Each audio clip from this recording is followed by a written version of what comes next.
Est-ce que vous voyez le problème avec ces images, celle-là, celle-là, encore celle-là ou celle-là? Non, vous n'avez pas vu? Bah écoutez, je vais vous dire, le problème c'est que Midjourney centre toujours les personnages. C'est symétrique, les personnages sont systématiquement au milieu. Et croyez-moi, réussir à créer des images au format vertical avec un personnage sur le côté, c'est un vrai défi. Je parle pas de ce mec qui est totalement invisible, ça c'est pas fait exprès. Je parle plutôt des deux types sur le côté là. Faire des formats verticaux avec un personnage sur le côté, c'est vraiment difficile. Et ça tombe bien parce que je vais vous apprendre à le faire. Donc c'est parti, on passe sur mon écran, je vais vous montrer la technique que j'ai utilisée pour éviter d'avoir des personnages centrés en permanence. Avant de commencer, parce que j'aime bien citer mes sources, hein, vous le savez, c'est un tuto qui a été inspiré d'une vidéo que j'ai vue sur la chaîne Future Tech Pilot. Donc je vous mettrai le lien en description. Et c'est vrai que quand j'ai vu cette vidéo, je me suis dit, mais attends, c'est vrai ça, hein, les images sont tout le temps centrées. Les personnages qu'on crée sur Midjourney sont, allez, dans 90% des cas, toujours centrés. Et c'est vrai que ça peut être un peu embêtant si vous avez des projets, pas forcément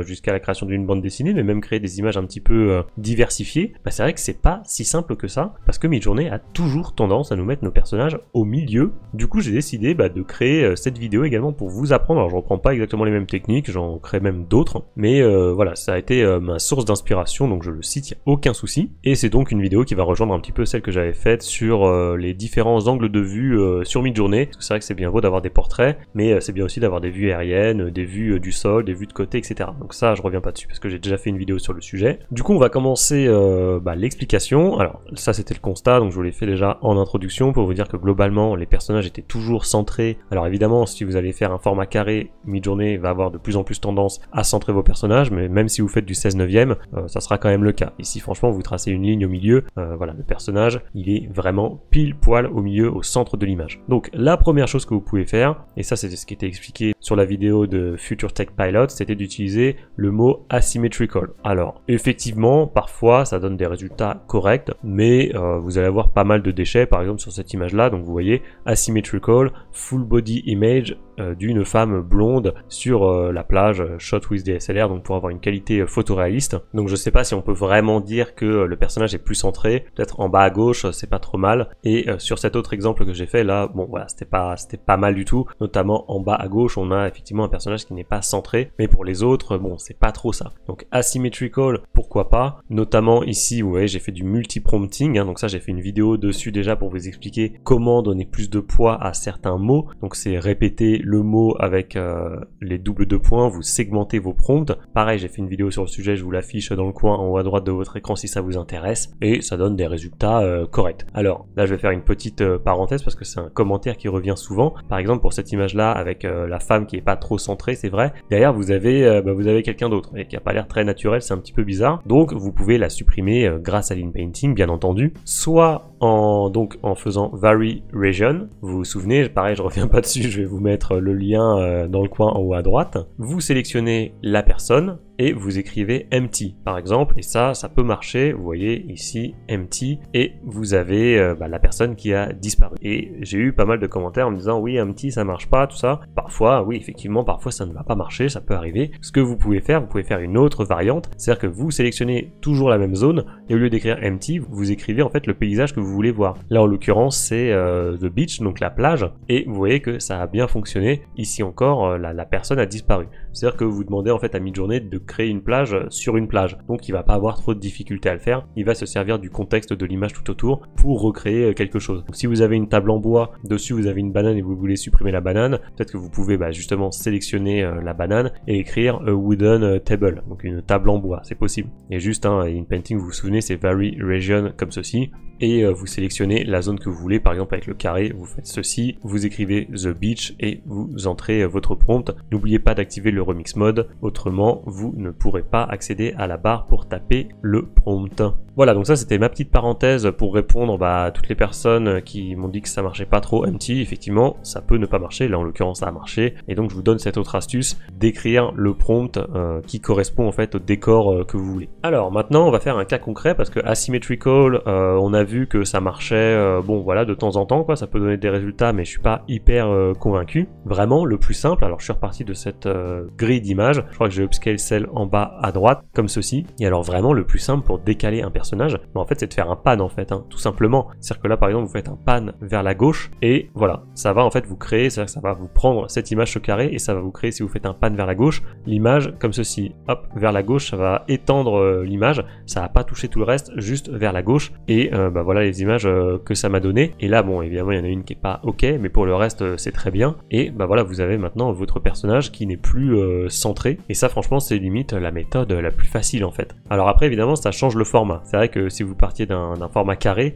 si vous faites un pan, et ben là ça va vous créer quelque chose un petit peu plus en format 16 neuvième, enfin un petit peu plus paysage on va dire. Ah là il n'y a pas de problème, après vous faites un make square par exemple et ça va vous retransformer votre image en carré et pour autant vous aurez quand même toujours votre personnage un petit peu décalé et qui ne sera plus totalement au centre. Autrement vous faites un custom zoom et comme ça vous pouvez choisir le format que vous voulez, par exemple 16 neuvième. Si vous choisissez un zoom 1, bah ça va pas vous changer en fait l'image, ça va rien vous créer, mais comme ça vous allez pouvoir changer le format. Je vous remontre, custom zoom, vous dégagez tout ça et vous mettez 2-6 AR donc pour aspect ratio et vous mettez le format que vous voulez en 16 neuvième et après si vous mettez un zoom 2, bah écoutez ça va vous étendre bien votre image et si vous mettez un zoom 1 globalement ça ne va pas bouger, il y a juste le format qui va changer. Voilà, donc le pan effectivement ça va vous changer votre format, mais ensuite par la suite vous pouvez faire des modifications pour retrouver le format que vous voulez. Autre astuce que je peux vous donner, c'est peut-être de partir d'un paysage vierge. Donc là par exemple j'ai fait beach landscape shot with DSLR, voilà, bon ça m'a donné une plage,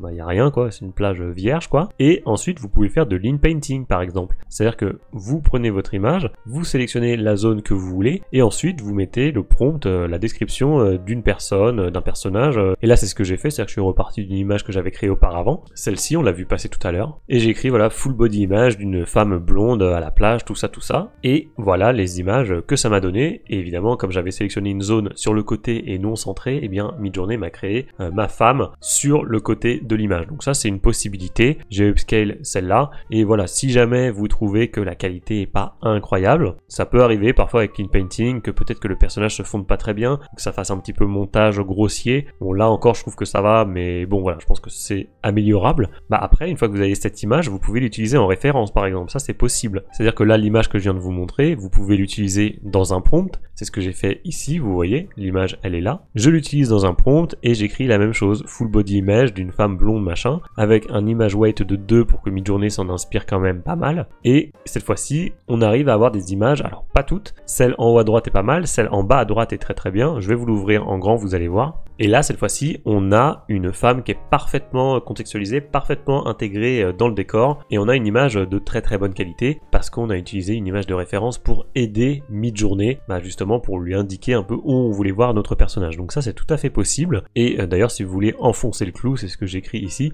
bah vous pouvez remettre justement asymmetrical, cette fois-ci qu'on a vu tout à l'heure. Donc cette fois-ci, on a l'image de référence, l'image weight de 2, donc pour donner encore plus de poids à l'image, plus le mot asymmetrical, qu'on n'avait pas mis précédemment, c'est pour ça qu'on avait des images qui en gros c'était du 2/4 quoi, mais quand on met l'image plus l'image weight plus asymmetrical, et ben cette fois-ci on a bien des images avec une femme blonde qui n'est pas centrée. Donc ça voilà, c'est possible, c'est l'une des techniques que je vous recommande d'utiliser si vous voulez déplacer vos personnages et qu'ils ne soient pas toujours pile poil au centre de l'image. Autre possibilité, alors ce qui va rejoindre un petit peu ce qu'on a vu tout à l'heure, par exemple on a vu le pan et on a vu que ça changeait le format, l'aspect ratio, donc ça c'était quelque chose de peut-être embêtant, mais du coup peut-être que vous pouvez le gérer dès le départ en faisant un custom zoom, parce que le custom zoom on a vu qu'on pouvait mettre le format qu'on voulait, et du coup là c'est ce que j'ai fait. Donc je vais reprendre le prompt, j'ai mis un aspect ratio en 16 neuvième, zoom 2 comme ceci, donc je pars de mon image de plage, et si je fais un custom zoom, c'est-à-dire qu'en fait il va construire tout autour du carré, c'est-à-dire qu'il va construire à gauche, en haut, à droite, en bas, etc. Mais juste le milieu ne va pas changer, donc je fais un custom zoom comme ceci, et cette fois-ci je mets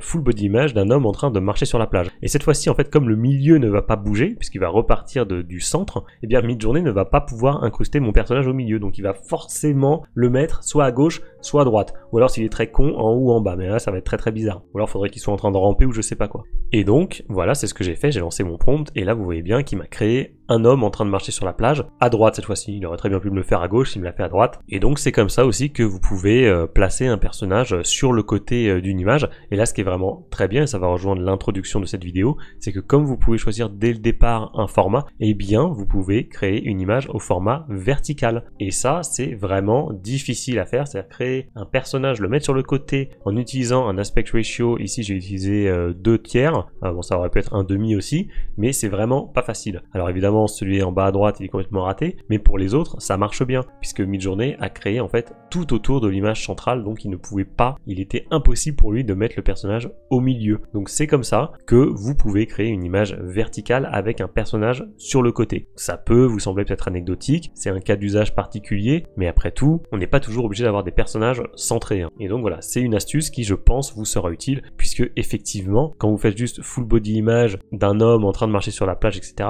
en fait systématiquement, c'est les exemples que je vous ai montrés en introduction, le personnage est toujours centré, et ça sera d'autant plus le cas avec les images au format vertical, où forcément il y a un petit peu moins de place sur les côtés, donc Midjourney va quasiment systématiquement placer le personnage au milieu, et là je l'ai même fait, vous voyez, avec un format 1/2, donc un format vraiment très étiré, très vertical, et ça marche plutôt bien. On a des personnages sur le côté, à chaque fois il y en a un qui m'invisibilise. Pourquoi? Parce qu'en fait il est parti, attendez je vais vous l'ouvrir, et c'est un peu ce que je vous disais tout à l'heure en rigolant, en vous disant Midjourney sera vraiment très con s'il me le fait en haut et en bas. En fait là c'est ce qui est arrivé en fait, c'est-à-dire que l'image du milieu, c'est-à-dire que là si je prends ma capture d'écran, en gros mon image de base c'est celle-là en fait, en gros mon image de base c'est ça, et Midjourney doit construire tout autour. Alors des fois il le fait à côté, comme ici, donc ça c'est bien, mais des fois comme il est un petit peu stupide, il va commencer à me créer la tête au-dessus, et comme il peut pas toucher à l'image du milieu, en fait ça va faire un corps invisible en fait. Vous allez avoir quelques ratés comme ça, mais globalement vous allez avoir aussi de belles images qui vont répondre à votre besoin. Et après pareil, si les images sont un petit peu bizarres, notamment j'en sais rien, ici c'est vrai que le visage il est pas foufou, vous pouvez utiliser cette image en référence pour créer une image, c'est ce que je vous ai montré tout à l'heure, avec le prompt, image weight de 2, asymmetrical dans le prompt, etc. etc. Bon voilà, j'espère que ce tuto vous aura été utile. Je sais que ça répond à des cas un petit peu particuliers, mais c'est un petit peu embêtant en fait d'avoir toujours des personnages centrés, donc je pense que vous serez content de connaître ces astuces là. Si vous débutez sur Midjourney et que vous voulez passer d'un niveau vraiment débutant à un niveau avancé facilement, sachez que j'ai créé une formation, c'est votre guide clé en main, c'est votre formation accélérée pour Midjourney. On voit vraiment tout de A à Z si vous débutez, c'est-à-dire on part de la création de votre compte Discord jusqu'à l'élaboration de vos prompts les plus élaborés. Donc si ça vous intéresse, c'est le premier lien qui se trouve dans la description de la vidéo. Je vous invite à cliquer sur le lien pour voir si le programme vous intéresse ou non. C'est 2 heures de cours, c'est très complet, mais c'est très concis, c'est-à-dire qu'on voit vraiment l'essentiel et on laisse de côté tous les paramètres inutiles. Donc là j'ai vraiment voulu faire une formation un peu loi de Pareto 80-20, on voit l'essentiel et après vous pourrez creuser si jamais vous voulez avoir vraiment les petits gadgets en plus, mais c'est pas le sujet de cette formation. Comme on a pas mal parlé d'InPainting dans ce tuto, sachez que j'ai créé une vidéo dédiée au sujet, c'est celle qui s'affiche en plein milieu de votre écran. Donc si vous ne l'avez pas vue, je vous invite vraiment à la regarder, ça vous sera très utile puisque l'InPainting c'est une fonctionnalité révolutionnaire qui va vous changer la vie sur Midjourney.